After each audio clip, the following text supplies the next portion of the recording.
namely that antidepressants often do not do what they promise and are in fact causing harm to many. Dr. Steve Hotze is suing over Obamacare's employer mandate. It's time for a wellness revolution. Brought to you by Hotze Health and Wellness Center. Honest discussion on maintaining health and wellness naturally to enjoy a better quality of life. He's the doctor fighting to let you keep your doctor. Now, Dr. Stephen Hotze. Welcome to Dr. Hotze's Wellness Revolution. I'm Stacey Banfield here with Dr. Stephen Hotze, founder of the Hotze Health and Wellness Center. We have got such a great show today, but first, want to remind everybody, if you need a coach, if you need a health coach, and we all do, you can always call us at 281-698-8698 for a complimentary consultation. That's 281-698-8698. Also, you can find all of our podcasts online. All you have to do is go to hotzepodcast.com. That's Hotze podcast.com.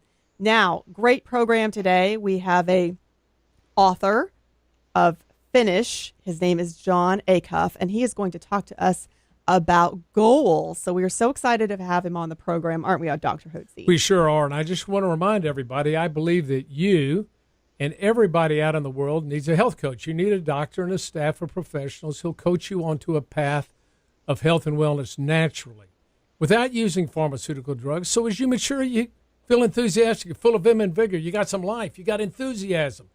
And that's very important. And in order to do that, you have to do a 180 and take charge of your health. And that's difficult for a lot of people.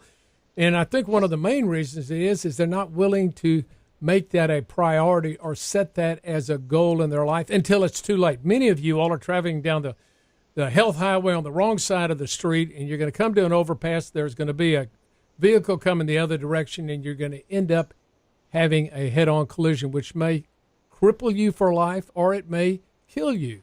What we want to encourage you to do is do a 180. Turn around, get on the right side of the health highway, and get going right. To do that, you've got to set some goals for yourself. You have to write down some goals.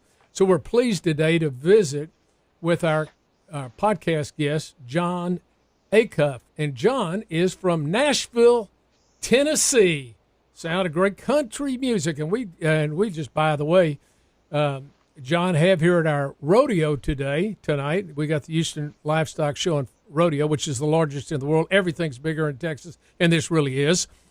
And tonight, Garth Brooks is going to be on stage, I'm told. So I'm sure Garth has had a stint or two in Nashville in his time.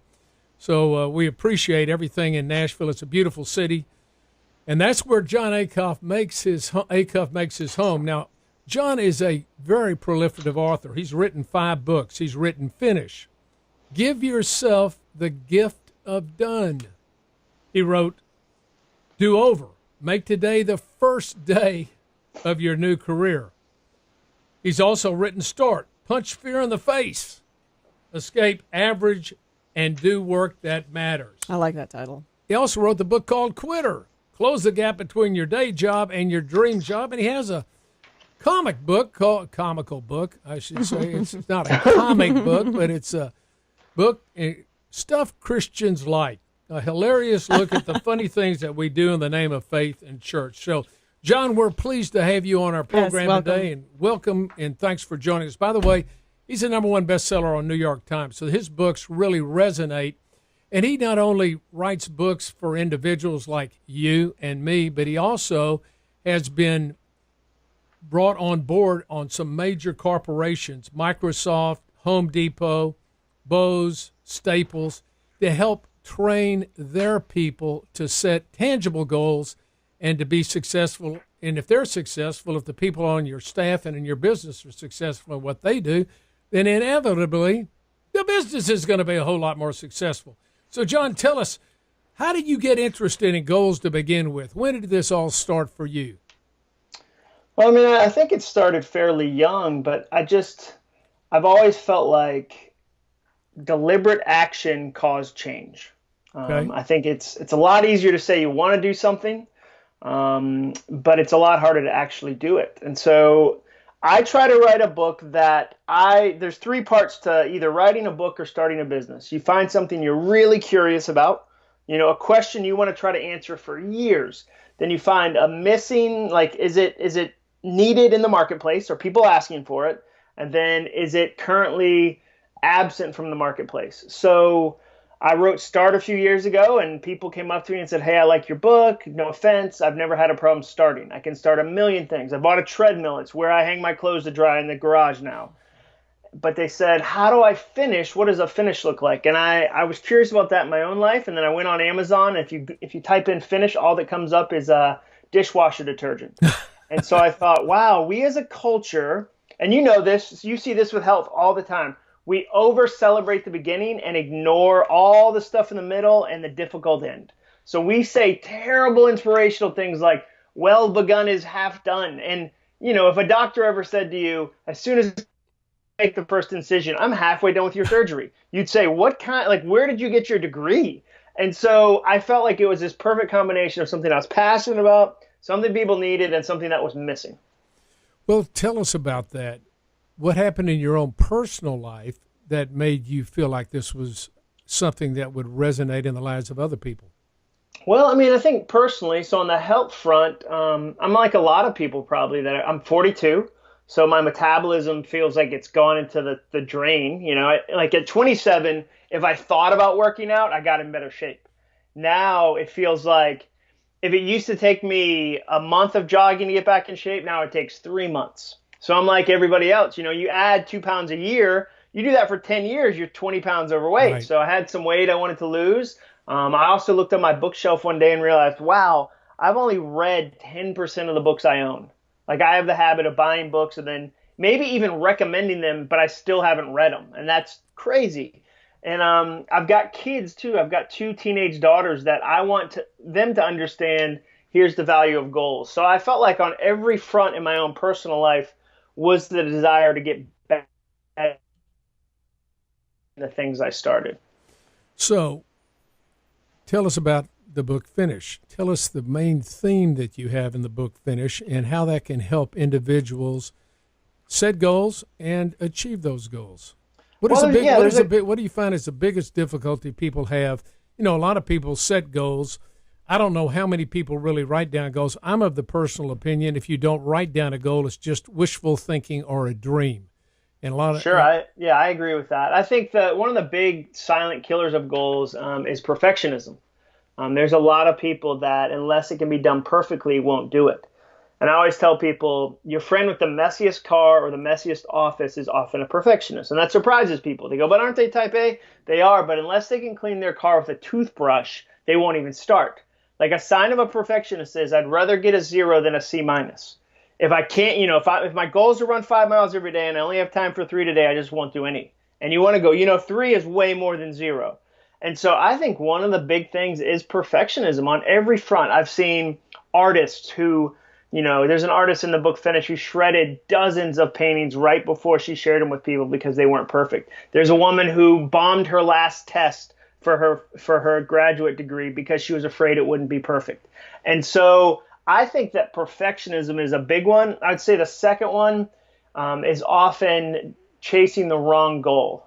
Like, let's use health as an example. You and I both meet people that'll go, I'm going to get in shape. And I'll go, how? And they'll say, I'm going to run a marathon. And I go, well, have you ever done a half marathon or a 10K or a 5K, even just a K? Have you ever done a single K?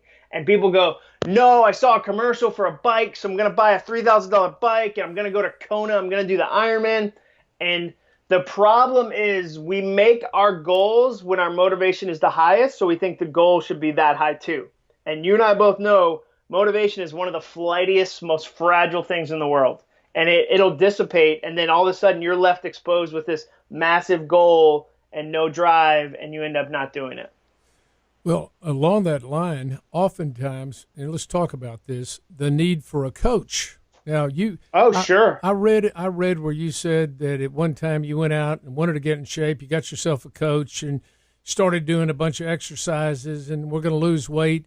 And then something happened and you found yourself, you tried all kinds of diets and nothing seemed to work out. Tell us about that and what you think. I can't speak. Yeah.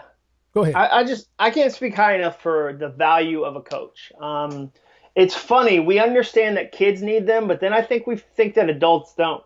Like you leave high school and you go, okay, my days of needing to be coached are over. And I would say we, having a health coach, having a business coach, having a financial coach, having a marriage coach. I think that as adults, we're afraid to admit we have weaknesses, and then we don't admit that we need help from other people. But the times I've grown the fastest and gone the furthest have been when I've said, hey, you're 10 years ahead of me as a coach. How do I get where you are? And how do I make it faster than 10 years? And they go, hey, when I was your age, I thought these 3 things mattered. They didn't. These other 2 did. Like, learn from my experience. And so I can't speak highly enough of a coach. It's why I work with a financial coach right now. There's just a bunch of things in my life where I've tried to do it alone and it doesn't go well. Well, that reminds me of Mackey, who wrote Swimming with the Sharks. What's his first name? Jim Mackey. You know that? You familiar? Is it Bill Mackey? I don't know. It's Jim or Bill. Yeah. Anyway, Mackey wrote the book Swimming with the Sharks, and he's a very successful businessman, and he made his money selling envelopes of all things. Now you think, like, how can you become very successful and very wealthy selling envelopes? And he had an envelope company and did very well on that. He was a wonderful salesperson. But he said that he had a coach for every area of his life. He had a speaking coach.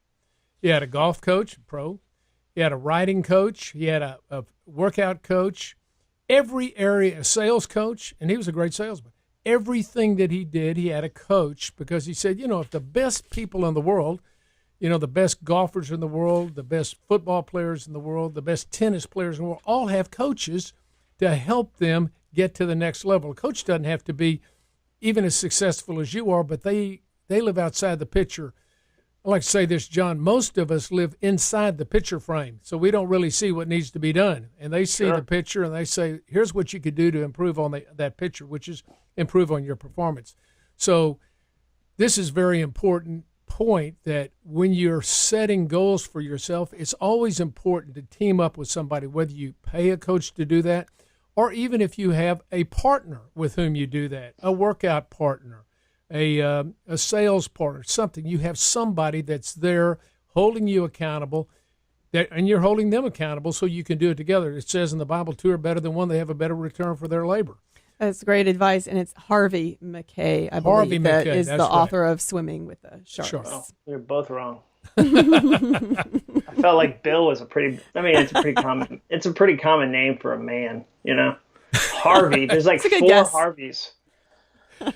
Well. So anyway, let's go back on this. So, when a person sets a goal, tell us about the different levels of goals that you recommend people set, and how that impacts their future ability to achieve higher levels of performance.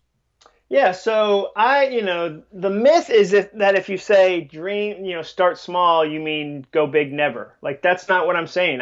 If your goal is to make $1 million in sales, awesome. If your goal is to write a book, awesome. I would just rather you start with writing a chapter versus writing a book. Like, writing a book is a lot all at once. And we're so impatient. So here's what I mean. We'll spend 10 years to get into credit card debt, and then we'll be like, I got to pay it off all in these 3 months. And you go, well, you gave yourself a decade to do it, and now you're going to undo it in 3 months? Like, be kinder to yourself. So I think a big part of it is saying, here's the big thing I want, but here's the space where I can actually work on it. Here's, I've seen goal-setting books that say, never use the R word, realistic. It's such a negative word. I don't think that's negative.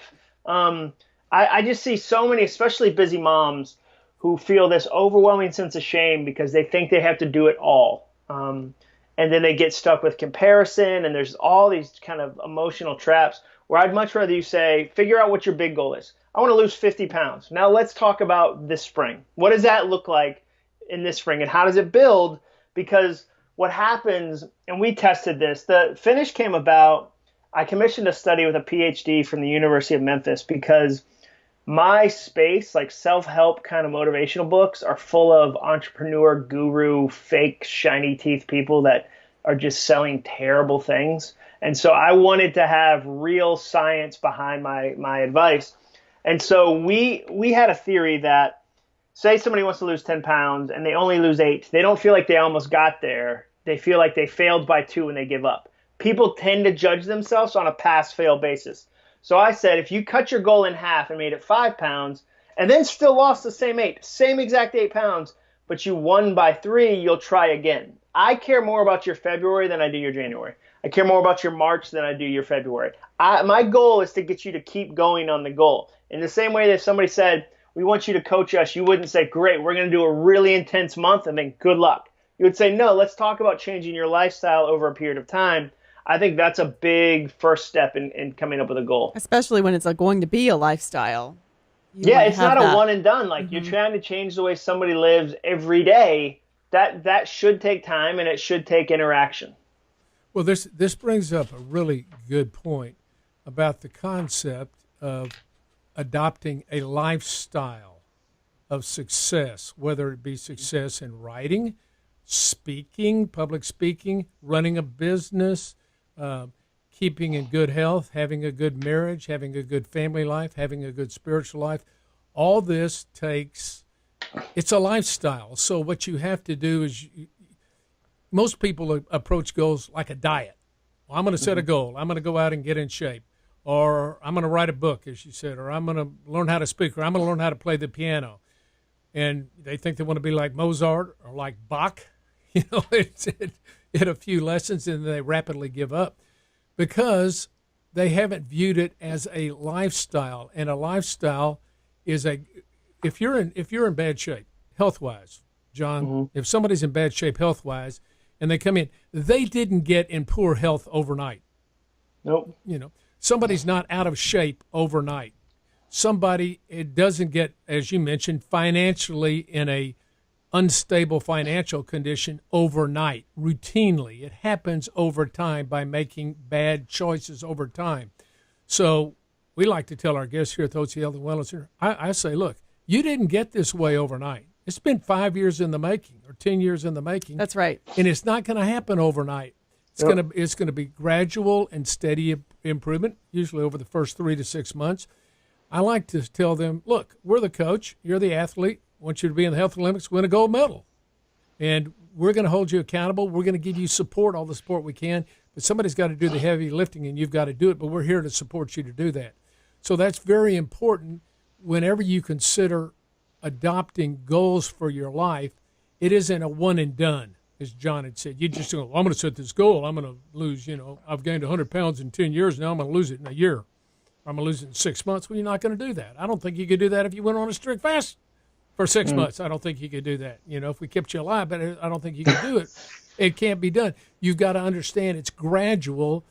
When you make a change in your life, once you write down your goal, let me share with you what I learned from Zig Ziglar and what I learned from his son.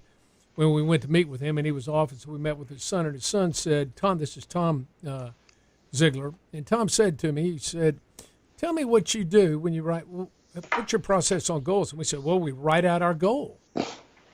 You write out the goal. Okay, then what do? Well, we write out the plan. He said, no, it's not the way Dad teaches. You don't write out a plan. After you write out your goal, you write out the benefits of achieving the goal. What's going to be the benefits of you regaining your health? Okay, well, all of a sudden you're going to not have recurrent and chronic headaches. You're not going to have brain fog. You're not going to be fatigued all the time. Your weight's going to be good. You're going to enjoy your work. You're going to enjoy your family. You're going to enjoy your spouse. You're going to enjoy your recreation. You're going to enjoy life. You're going to be alive again if you get your health back. What if you're financially unstable? What are the benefits of getting to a cash-based practice where you're out of debt, like Dave Ramsey talks about? What are the benefits of that? Well, guess what? Then you've got money to spend when you need it. You don't have to go and borrow money. You don't have that debt hanging over your head where you can't do things that need to be done.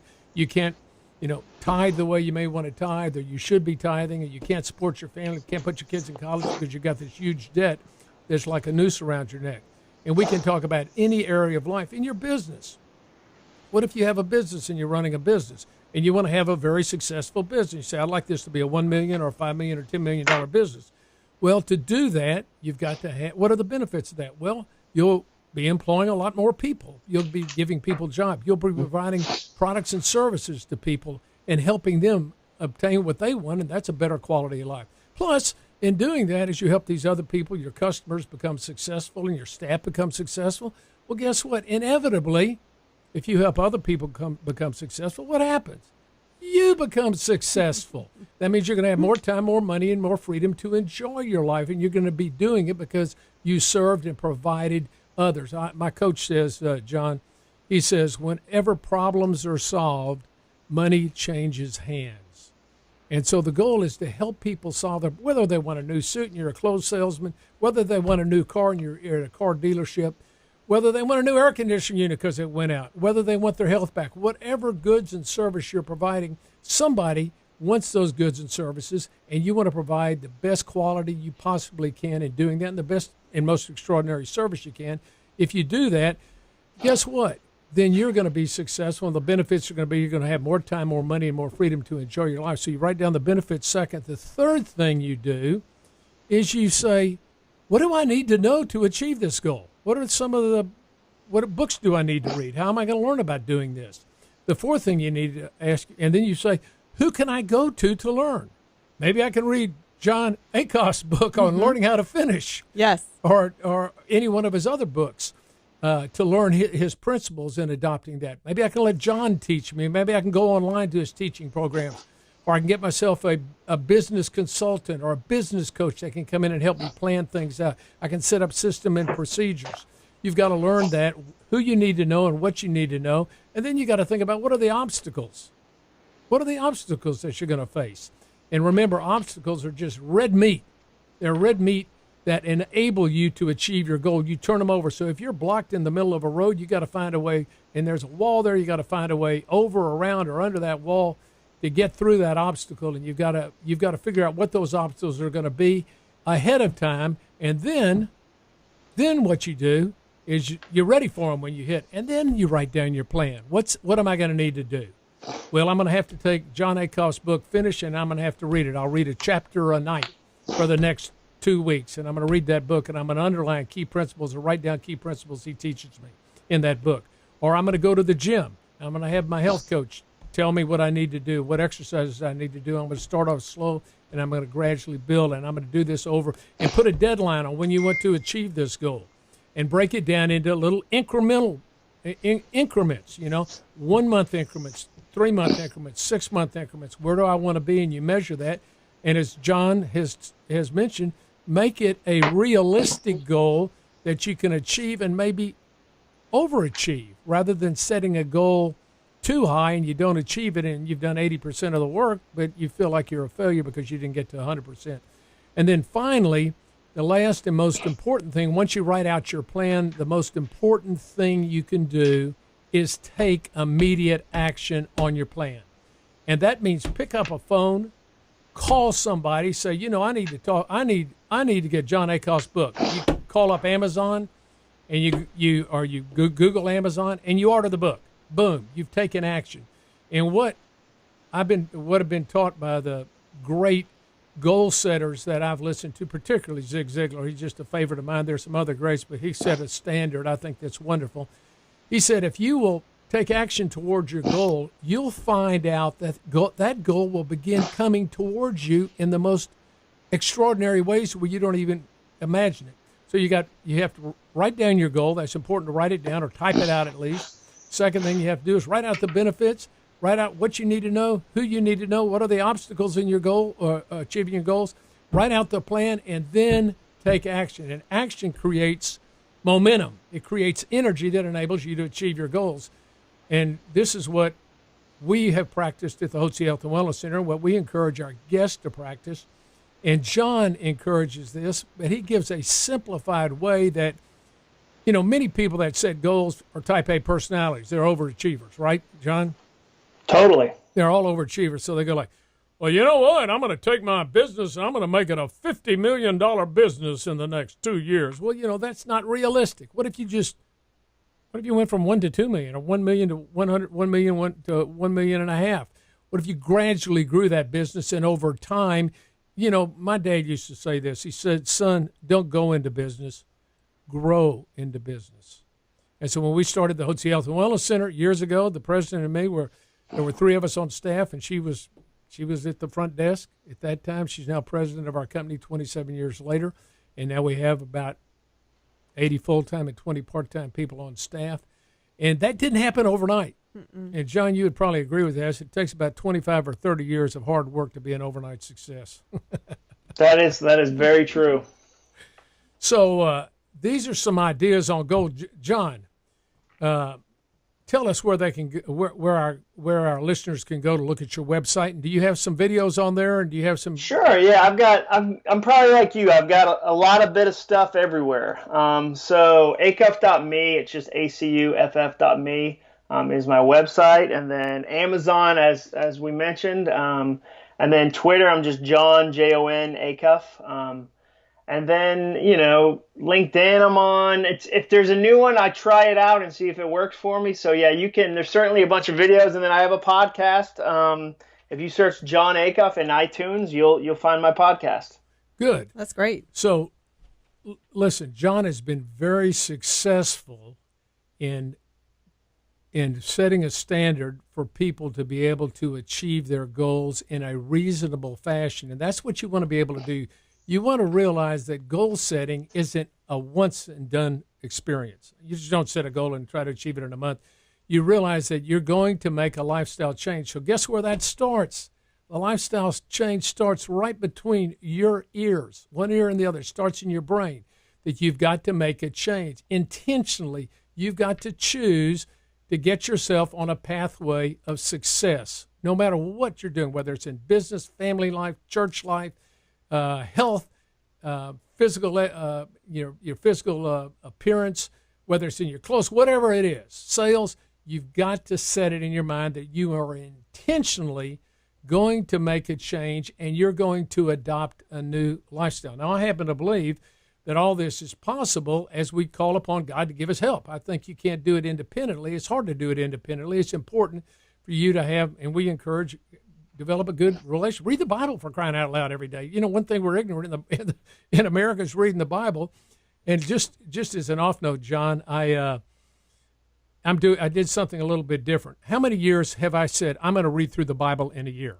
Okay, I don't know if you've ever done that, John, or not. Oh, yeah, I'm it took me 2 years. I'm going to read through it in a year.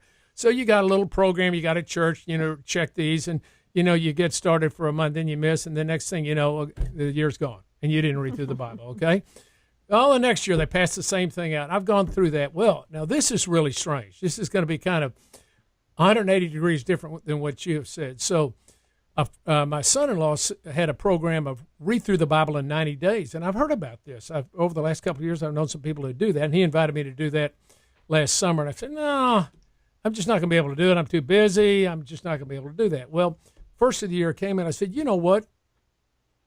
I can't read through it in a year. I've already proven I can't do that. Maybe if I just buckle down and say, I'm going to do this in 90 days, by gum, by golly, I'm just going to do it.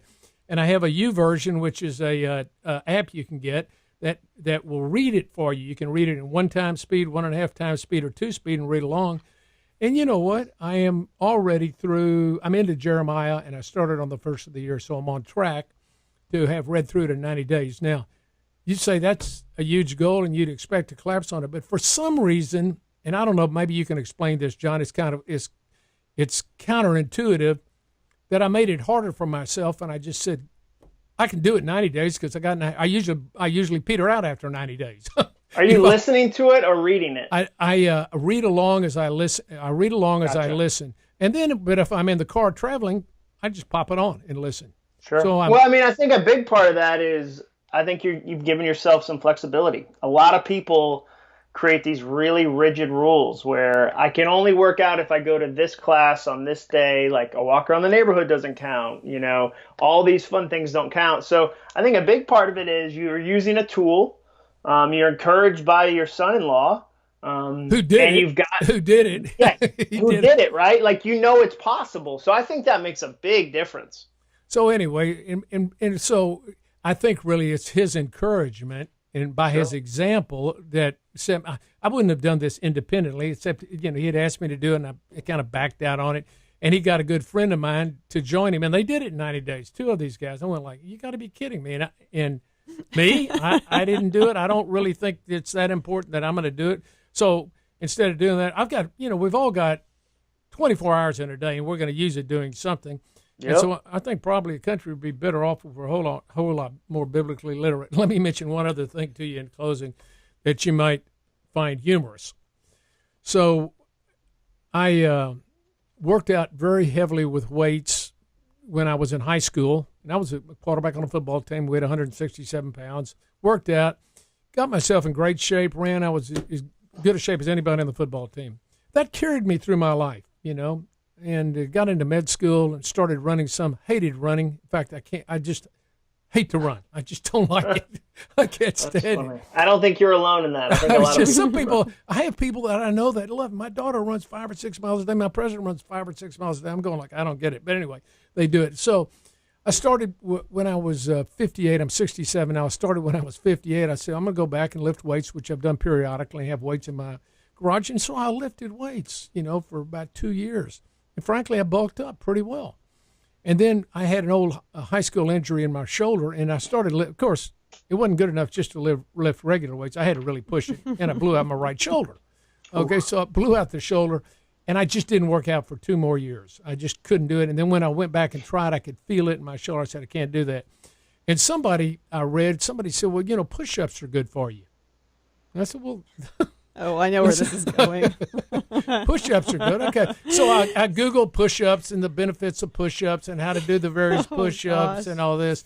So I started off doing, I do 25 and then I do 25 twice a day and 25 4 times a day. And then I get up to 100 push-ups. You got encouraged. So you kept going. And then I kept going. I went to 200 push-ups a day. And but then that wasn't enough. Then I realized that, it's like lifting weights. You ought to have a day off. So just do it every other day because you got to give your muscles a chance to heal.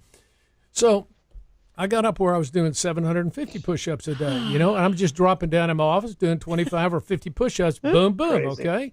So my pastor goes like, Hotze, I think you do too many push. You look good, but you're doing a lot of push-ups. I think you carried this a little bit too far.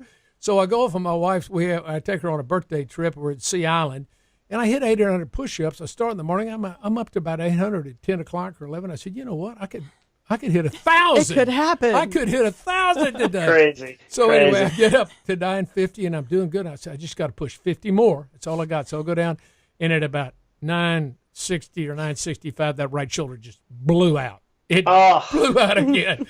And so it's taken me about 2 years to get back, and I've started on push-ups, 36 twice a day. I do maybe 70 a day. But anyway, that's where a type A personality like myself. Oh, yeah. No extreme. Sure.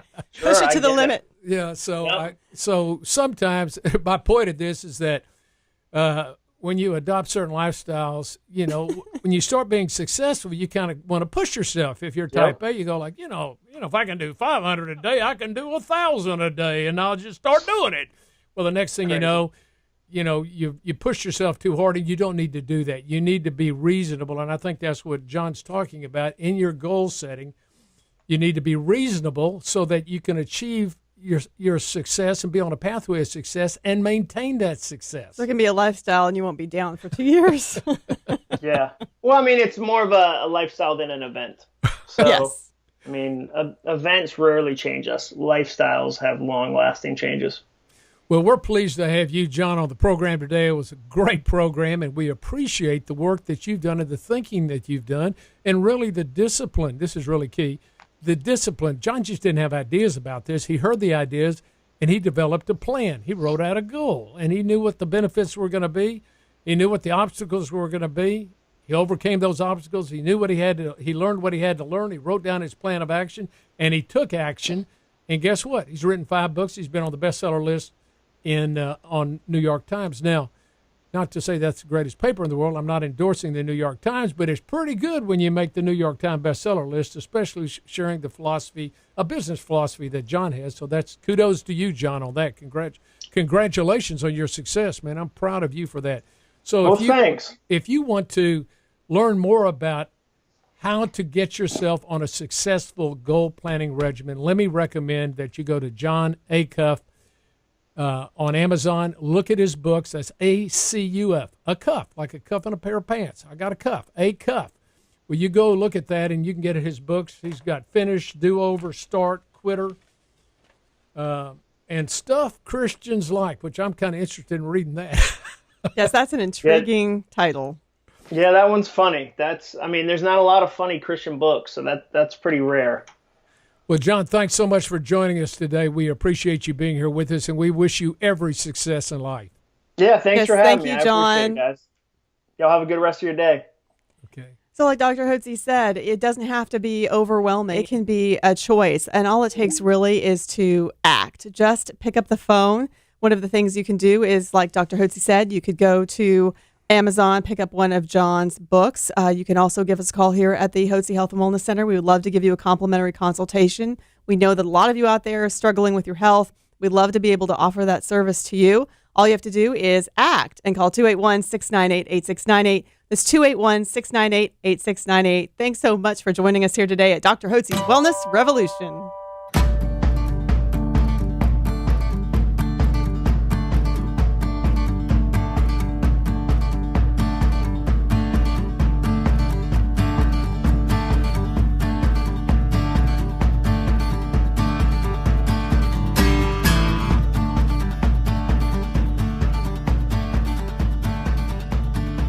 Information provided on this radio program is neither intended nor implied to be a substitute for professional medical advice and is not intended to replace the services of a physician, nor does it constitute a doctor-patient relationship. You should not use information from this radio program to diagnose or treat a health problem or disease without consulting with a qualified healthcare provider. If you have or suspect you have an urgent medical problem, promptly contact a professional healthcare provider or call 911. Dr. Hotze's Wellness Revolution radio program advises you to always seek the advice of a physician or other qualified health provider prior to starting any new treatment or with any questions you may have regarding a medical condition. Any application of the recommendations from this radio program is at the listener's discretion.